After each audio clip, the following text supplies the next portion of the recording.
Salam sejahtera untuk kita semua. Perkenalkan, kami sebagai tim perwakilan dari FBI Ubaya untuk kompetisi analisis kasus bidang manajemen pemasaran sebagai bagian dari KBMK tahun 2021.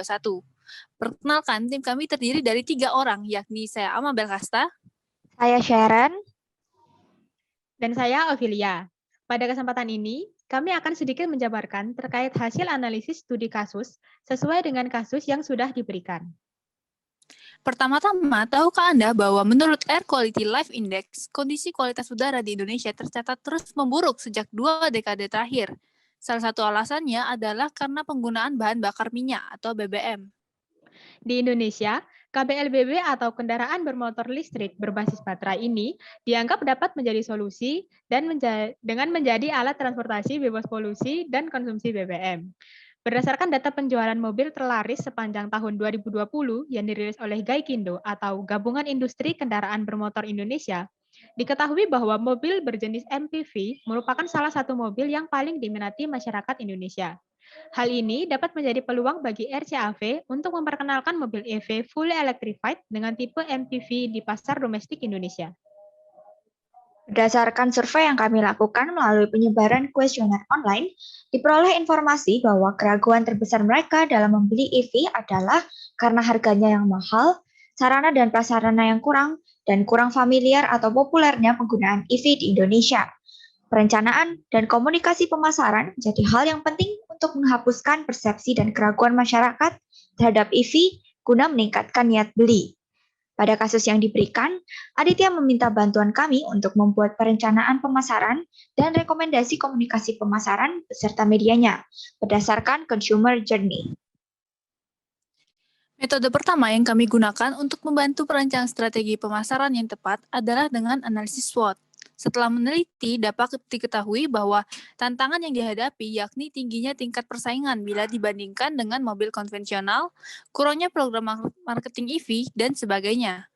Kemudian, peluang yang bisa diambil oleh RCAV ini adalah adanya regulasi dan kebijakan pemerintah dalam rangka mendukung program KBLBB. Selain itu, Indonesia juga merupakan penghasil nikel terbesar di dunia, yang mana merupakan bahan baku utama dalam pembuatan baterai dan sebagainya.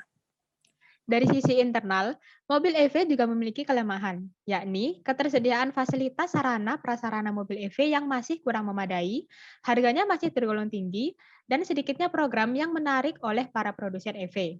Adapun kekuatan atau keunggulan yang dimiliki oleh mobil EV ini yakni mobil listrik menawarkan benefit tambahan dalam aspek keramahan lingkungan, biaya perawatan dan pengisian daya lebih rendah, serta dapat mengakhiri ketergantungan kendaraan berbahan bakar fosil.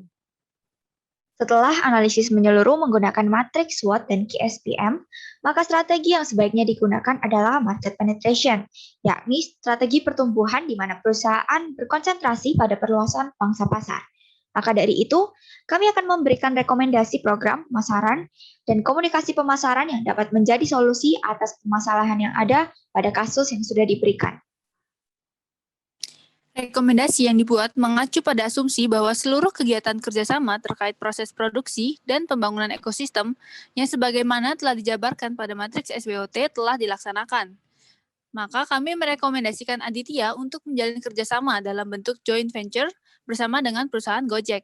Untuk menjangkau konsumen akhir, Aditya juga dapat bekerja sama dengan kantor-kantor pelayanan publik, yakni pada segmen aparatur sipil negara atau ASN. Berikut adalah perencanaan pemasaran untuk mobil listrik fully electrified. Yang pertama adalah layanan GoIcar. Aditya dapat bekerja sama dalam bentuk joint venture bersama mitra dari Gojek dengan memasukkan layanan GoCar yang menggunakan mobil elektrik dari hasil rancangan Aditya dan RCAV. Kerjasama ini dijalankan dengan sistem penyewaan leasing. Langkah kerjasama ini yakni, yang pertama, RCAV bersama dengan PT MAB, Toyota, pemerintah, dan investor bekerja sama untuk bisa memproduksi dan mendistribusikan hasil rancangan mobil EV. Berikutnya, akan dilakukan pembuatan kebijakan operasional bisnis. Kemudian, setelah mencapai kesepakatan perjanjian, Gojek akan mengembangkan aplikasinya dan menambahkan fitur GoIcar. GoIcar hanya melayani di wilayah kota Jakarta terlebih dahulu untuk melihat respon masyarakat terkait layanan baru tersebut. Yang pertama adalah layanan GoIcar Rent. Aditya juga dapat bekerja sama dengan Gojek terkait persewaan mobil listrik yang akan dinamai dengan GoIcar Rent. Pelanggan dapat menyewa mobil EV hasil rakitan RCAV secara harian, mingguan, ataupun bulanan. Konsumen dapat melakukan pemesanan melalui aplikasi Gojek, khususnya pada fitur Go e-Karen. Go e-Karen ini rencananya akan diluncurkan di beberapa kota, yakni Jakarta, Surabaya, Jogja, Bandung, dan Pulau Bali. Diharapkan mobil listrik semakin familiar di benak konsumen agar dapat meningkatkan awareness. Selanjutnya adalah kerjasama dengan aparatur sipil negara atau ASN. Untuk target konsumen akhir, RCAV dapat memasuki segmen para ASN, yakni pegawai-pegawai yang bekerja pada instansi pemerintah. Hingga April 2021, Menpan RB Cahyokumolo mengatakan, komposisi ASN di Indonesia saat ini berjumlah 4.169.118. Jika sebagian besar ASN sudah menggunakan mobil EV, maka masyarakat juga akan mulai mengetahui, mencari tahu, dan dapat meningkatkan keinginan untuk membeli. Aditya dapat bekerja sama dengan kantor-kantor ASN seperti kantor imigrasi, kantor pelayanan pajak, dan sebagainya. Berikut adalah kerjasama yang dapat dilakukan dengan ASN.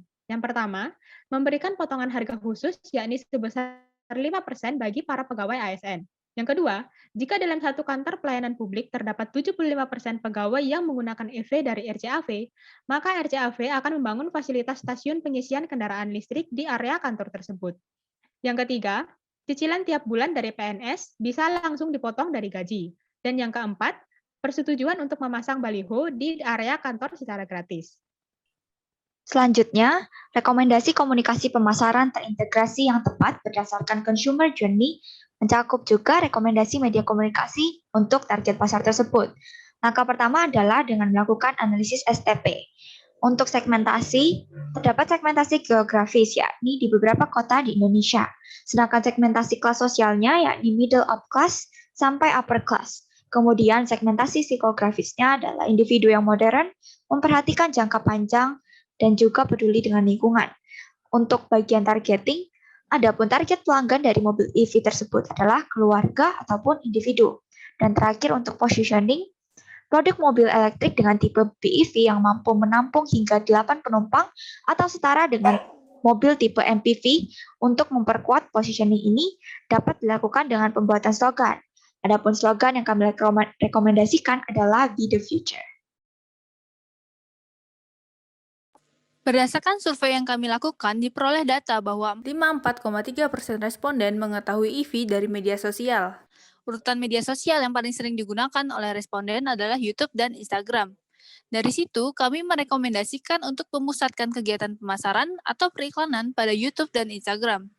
Berikut merupakan desain dan perencanaan untuk mengelola sistem komunikasi pemasaran yang terintegrasi atau IMC. Yang pertama adalah advertising yang untuk membangun awareness masyarakat, yakni dengan cara penempatan iklan mobil EV beserta layanan baru bersama Gojek pada billboard yang ditempatkan di kota-kota besar Indonesia. Selanjutnya, menggunakan motion pictures pada film. Kemudian, melakukan endorsement dengan selebgram atau influencer yang berada pada bidang industri otomotif untuk memperoleh exposure, seperti Arif Muhammad dan Fitra Eri. Dari endorsement tersebut, maka konsumen telah melanjutkan ke tahap kedua dari consumer journey, yakni familiarity. Kemudian yang terakhir, memasang baliho di area perkantoran pelayanan publik yang bekerja sama dengan RCAV. Selanjutnya dapat melakukan sales promotion dengan mengadakan pameran mobil EV di mal-mal besar. Sedangkan terhadap konsumen B2B seperti Gojek, bisa dilakukan dengan memberikan insentif berupa potongan harga jika melakukan kontrak sewa dalam jangka panjang. Setelah melakukan hal ini, maka calon konsumen memasuki tahap ketiga dari consumer journey, yakni consideration. Nah, itu dia beberapa rekomendasi dari kami untuk Aditya. Selanjutnya, tentu dibutuhkan adanya evaluasi secara berkala seiring berjalannya program tersebut. Dengan begitu, diharapkan rekomendasi yang kami berikan dapat meningkatkan niat beli konsumen yang berujung pada loyalitas konsumen. Sekian presentasi dari kami. Apabila terdapat kesalahan dan kekurangan kami lakukan, mohon dimaafkan. Terima kasih.